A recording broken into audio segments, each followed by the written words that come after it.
Hello everyone, welcome to English academy. English academy की इस video में आज हम 200 मोस्ट रिपीटेड जो वन वर्ड सब्स्टिट्यूशंस हैं जो सभी कम्पिटिटिव एग्जाम के अंदर पूछे जाते हैं उनको स्टडी करेंगे। मोस्टली मैं ये वीडियो जो हरियाणा के अंदर सीईटी का एग्ज़ाम होगा या फिर डीएसएसबी या फिर सीटेट का जो एग्ज़ाम है उसके अंदर जो इंग्लिश पूछी जाती है सभी में ये सबसे ज़्यादा रिपीट करने वाले जो हैं वन वर्ड सब्स्टिट्यूशंस हैं। इसकी पहली जो वीडियो है वो आप प्ले लिस्ट में जाकर दे सकते हैं। सेकंड वीडियो है और एक वीडियो में 10-10 जो हैं OWS वो एक्सप्लेन किए गए हैं। So let's start the video. First है a military structure where arms and ammunitions, यानी कि मिलिट्री के द्वारा कोई ऐसा स्ट्रक्चर बनाया जाता है जहाँ पर आर्म्स हथियार या फिर जो है एम्यूनिशंस गोला बारूद वगैरह या फिर other military equipments are store, जहाँ पर सेना के दूसरे जो उपकरण होते हैं वो सारे के सारे स्टोर किए जाते हैं। एंड ट्रेनिंग इज गिवन, और वहाँ पर ट्रेनिंग भी दी जाती है in the use of arms, उन हथियारों का गोला बारूद का या फिर जो वेपन्स हैं उनको कैसे यूज किया जाता है ये भी ट्रेनिंग दी जाती है। तो उस स्ट्रक्चर को क्या कहा जाता है मिलिट्री की, उस स्ट्रक्चर को बोला जाता है आर्सेनल, यानी कि शस्त्रागार। नेक्स्ट है a person who is chosen to settle a disagreement, यानी एक ऐसा व्यक्ति जिसको चुना जाता है टू शटल ए डिसएग्रीमेंट। कोई मान लिया असहमति होगी दो पार्टी के बीच में और उसको सेटल करवाने के लिए सुलझाने के लिए एक व्यक्ति को चुना जाता है, या इसको ऐसे भी बोल सकते हैं ए पर्सन अपॉइंटेड, अपॉइंट होता है नियुक्त करना, बाई के द्वारा, टू पार्टीज दो पार्टियों के द्वारा, टू रिजोल्व से डिस्प्यूट्स, जैसे कोई झगड़ा हो जाता है गांव में या कहीं पर भी अड़ोस पड़ोस में, तो दो जो पार्टीज हैं उन पार्टीज को जो डिस्प्यूट हुआ है उसको रिजोल्व करवाने के लिए जो एक व्यक्ति अपॉइंट किया जाता है उसको क्या बोला जाता है, उसको बोला जाता है आर्बिट्रेटर। आर्बिट्रेटर का मतलब होता है पंच और आर्बिट्री होता है मध्यस्थता करवाना, ठीक है। A place where bees are kept, एक ऐसी जगह जहां पर मधुमक्खियों को रखा जाता है उस जगह को क्या कहा जाता है, उस जगह को बोला जाता है एपियरी, यानी मधुमक्खियों के पालने का जो स्थान होता है उसको एपियरी बोला जाता है। A policy that segregate people on the basis of race और कलर, यानी कि एक ऐसी कोई नीति बना देना गवर्नमेंट के द्वारा जो लोगों को सेपरेट करती है, सेपरेट यानी सेग्रीगेट करना, अलग करना, किस आधार पर, उनकी क्लास, उनकी रेस या उनके कलर के आधार पर। ऐसी नीति को बोला जाता है अपार्थीड, रंग भेद की नीति, ठीक है। अपार्थीड यानी डिस्क्रिमिनेशन करना, भेदभाव करना। तो ये जो वर्ड है ये 10वीं क्लास के अंदर है जो हरियाणा बोर्ड या CBSE एक सेकंड लेसन है मेन बुक में नेल्सन मंडेला का। तो दक्षिण अफ्रीका के अंदर ये जो रंग भेद की नीति वहाँ पर अंग्रेजों के द्वारा अप्लाई की गई थी, तो उस लेसन में से मीनिंग है।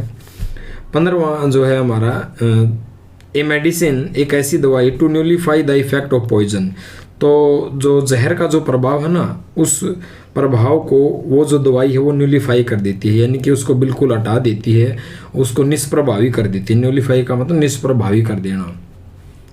न्यूलीफाई को ऐसे ही बोल सकते हैं कि जैसे कोई कानून है या कोई रूल रेगुलेशन है, लीगली कानूनों के द्वारा कानूनी रूप से उसको मतलब क्या कर देना, उसको कैंसिल कर देना भी न्यूलीफाई कहा जाता है, ठीक है। तो इसका वर्ड हो गया, उसको बोले देते हैं एंटीडोट। तो वो दवाई जो जहर के इफेक्ट को, प्रभाव को न्यूलीफाई कर देती है उसे एंटीडोट कहा जाता है। जैसे क्रिस मूवी के अंदर जो ऋतिक रोशन है वो एंटीडोट जो है बनाता है, ठीक है। तो न्यूलीफाई जो वर्ड है इसके काफ़ी सारे, जब भी न्यूज़पेपर वगैरह पढ़ोगे ना तो मोस्टली ये वर्ड बहुत बार पूछा जाता है, कम से कम 8 से 10 बार हर एग्जाम में ये वर्ड पूछा जा चुका है। न्यूलीफाई के सिमिलर सिनोनिम्स क्या क्या हो सकते हैं, कैंसिल करना, रिपील करना, कोई भी नियम कानून, जैसे मैं कहूँ आर्टिकल 370 था ना जो जम्मू कश्मीर को एक अलग स्टेट का जो एक दर्जा था वो बीजेपी की सरकार आने के बाद जैसे उसको रिपील कर दिया गया, यानी कैंसिल कर दिया गया उसको। तो मैं इसको वॉइड भी बोल सकता हूँ, डू अवे विद भी कह सकता हूँ, एनल भी बोल सकता हूँ, अबोलिश करना, ख़त्म करना, या क्वेस करना। क्वेस वर्ड या एनल वर्ड एग्जाम में बार बार या कभी भी न्यूज़पेपर पढ़ोगे, ये सारे के सारे डिसोल्व करना, इनका मतलब होता है निष्प्रभावी करना, कानूनी रूप से किसी भी चीज़ को निष्प्रभावी कर देना। यहाँ पर है जहर को निष्प्रभावी करना।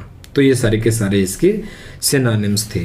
अगला हमारा वर्ड है with a name that is not known, ऐसा नाम जिसके बारे में पता नहीं है, या फिर बोल सकते हैं with a name that is not made public, जिनके पब्लिक के अंदर उस नाम का पता नहीं है, उसको कहते हैं अनोनिमस। Anonymous ANONYMOUS। अनोनिमस का मतलब होता है गुमनाम बोल सकते हो, अस्पष्ट नाम रहित कह सकते हो, उसको कहते हैं अनोनिमस।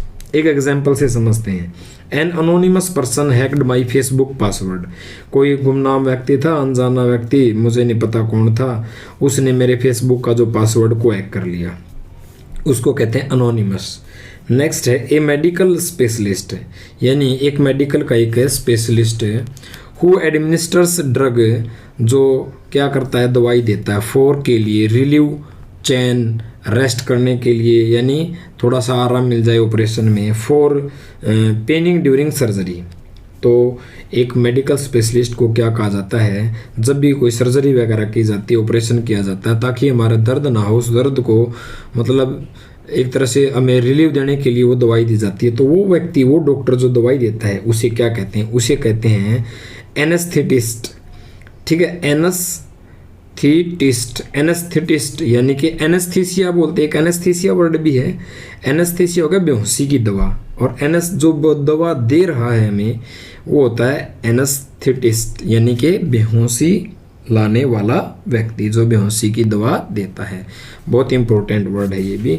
और नेक्स्ट है not following any moral rules और केयरिंग अबाउट राइट और रॉन्ग। ऐसा व्यक्ति सही गलत क्या है, जो हमारे नैतिक रूल्स रेगुलेशंस हैं उनको फॉलो नहीं करता, वो व्यक्ति क्या होगा, वो एमोरल हो गया। तो इसको बोलेंगे एमोरल, यानी कि वो नीति भ्रष्ट है, नीतिहीन व्यक्ति है, वो राइट सही गलत को फॉलो नहीं करता। और आज की वीडियो का हमारा लास्ट वर्ड है one who plays for pleasure. एक ऐसा व्यक्ति rather than a profession.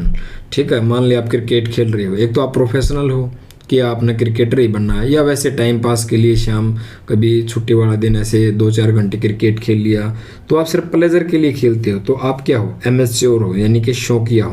AMATEUR, amateur mean होता है शौकिया व्यक्ति, जो सिर्फ प्लेजर के लिए खेलता है। इसका बिल्कुल एंटोनियम्स क्या जाएगा, प्रोफेशनल। तो आज की वीडियो में मैंने ये 9 या 10 के करीब ये जो वन वर्ड सब्स्टिट्यूशंस थे उनको मैंने एक्सप्लेन किया। उम्मीद करता हूँ कि कंटेंट आपको पसंद आएगा, तो प्लीज़ चैनल को सब्सक्राइब जरूर करना। मिलते हैं नेक्स्ट वीडियो के अंदर।